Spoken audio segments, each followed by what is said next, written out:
We all know the announcement of Amazon.com launching Junglee in India. This is an online shopping service that is available to you and I to shop for brands which are available across the globe. How does this impact the emerging e-commerce market in India? Sobita Karir finds out. It's the major entry after the Indian government allowed 100% FDI in single brand retail earlier this month. Online retail biggie Amazon.com is finally in India with Junglee.com.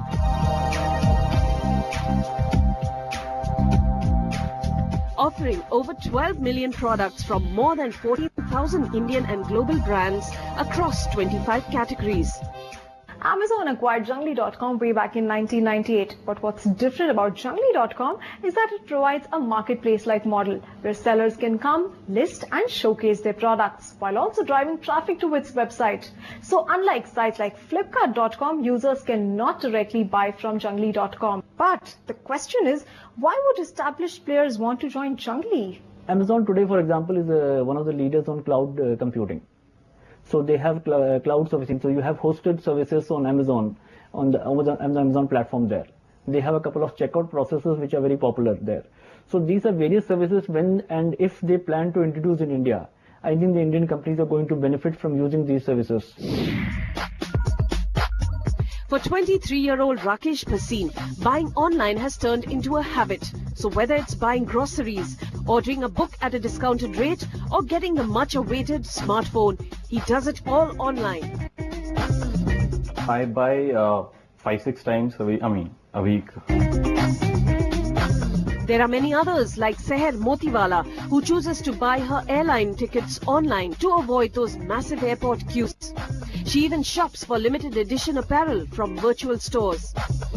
According to market research firm Juxt, there are nearly 17 million people like Rakesh and Seher in India who regularly transact online.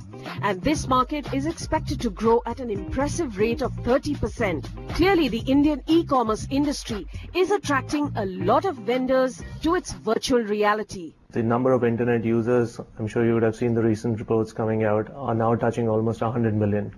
So from being a niche activity, which it was about 5 years ago, is becoming increasingly mainstream. It's no longer a scenario that you can say, I will focus on my offline distribution only or offline marketing only and not be available online.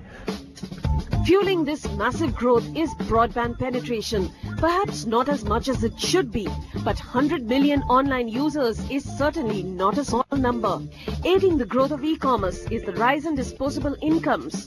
Florists, Ferns and Petals, which has 115 stores across cities in India, makes 32 to 35 crore through online sales. When it launched way back in 1994, the chain offered only bouquets, but now has also expanded to other gift items like perfumes, jewelry and corporate gifts. There is an opportunity available today which so easily is best doing for a couple of clicks and spending 5 minutes. You don't have to walk out of your home, get into your car, go to a shopping mall, park your car at a basement, go up and shop. No more. Providing the consumer a larger catalogue to choose from, or rather a discounted catalogue of brands that are unavailable in brick-and-mortar retail stores in India, is another encouraging point for consumers buying online. Apparel, shoes, sports goods and even electronics that have no presence or limited presence in India are now easily available with customization. And it's not just buyers, retailers too are choosing e-commerce and the entire online experience over regular stores. For one, escalating real estate prices, but more importantly, the hassle of physically dragging consumers to another location simply to transact is something that most companies, large and small, are definitely rethinking. While that does not mean completely doing away with physical presence, it certainly is a movement towards it. The physical infrastructure in the country today leaves a lot desired, right? There's a lot of improvement that can happen in that. There are about 16-17 million people who are the key transactors online. So for them, the internet experience is comparable with anywhere else in the world. That's what's driving the internet commerce. E-commerce figures are encouraging. As per an Associated Chambers of Commerce and Industry of India report, the industry is expected to increase to 70 billion by 2015 from the present 20 billion rupees, assuming that broadband availability becomes more common. And now take a look at just how many Indians are buying online. Online financial services-based provider Karvy claims to make about 60,000 transactions on a daily basis, while eBay sells 6 products every minute. However, according to a report by the Internet and Mobile Association of India, e-commerce growth is primarily driven by the online travel industry, which contributes almost 76% to the total e-commerce pie in India. That in fact is substantiated by Yatra.com, which has a whopping 2 million active users on the website. And if you thought e-commerce was just an urban Indian phenomenon, surprise, surprise. For Ferns and Petals, nearly 25% of revenues come from rural India. On the flip side, taxation, security issues and credit card frauds are acting as deterrents for the expanding e-commerce market. Security of the transaction and transacting online is still a big issue with the customer, right? So in that mass market segment of the 100 million people who have access to internet, only about 15 to 20 million are transacting. So there is a huge headroom in that segment itself of customers who are online but not transacting online. And there you have this issue of trust. You have the other issue of credit cards, right? I think there is still limited awareness that debit cards are an as effective a means of transacting online as credit cards. और कुछ faulty निकला तो Flipkart.com पे no chance. और अगर हुआ भी तो? But companies like Flipkart in India are focusing on removing precisely these bottlenecks. And the brand has tried to convey this in their television commercial released last year. 30-day replacement guarantee on all products. Flipkart.com, the online megastore. Few retailers have already signed to be a part of Junglee.com, and there will be many more to come, except of course Flipkart and eBay, which have their obvious reasons to stay away.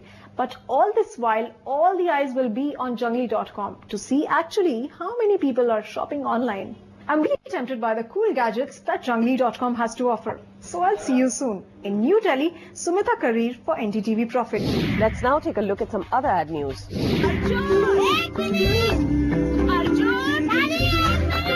It was smooth surfing for FMCG companies until a slowdown turned the tide. And for an advertisement-dependent television and media business, it means very bad news. चौंक गए. With most FMCG companies slashing their ad budgets for the last quarter, resulting in a sharp decline of almost 20% in FMCG ad spend. Colgate Max Fresh में है हजारों अनोखे cooling crystals. And the culprit? Higher input costs and modest volume growth. While Colgate slashed its ad budget by 11%, Godrej invested a meager 1.7% more in December quarter, while Big Daddy HUL slashed its ad spend by 7% at 690 crores, which is 11.8% of its turnover. Advertising and promotional spend will be commensurate to what our brands need in the market and commensurate with the competitive intensity. At P&G, whether we make something, manage something. And it's not just ad budgets that are being axed. World's largest advertiser, P&G, too, announced plans of laying off 1,600 jobs globally to cut overhead marketing costs and invest in digital media. Each and every one of us at P&G has the potential to touch and improve more lives. We've been seeing it since the last 3-4 months. Since October, you can see that the market has got tough. The decrease in FMCG advertising spends is symptomatic of a larger slowdown in the FMCG space and is a great matter of concern not only for the FMCG players but also for the media and entertainment industry that derives 50% of its revenues from the FMCG players. The media players are only hoping that the big daddies of advertising get back to spending big bucks this year. In Mumbai, Shivani Desai for NDTV Profit. Political advertising during the assembly elections and why ad agencies choose to stay away from political advertising. That's coming up next.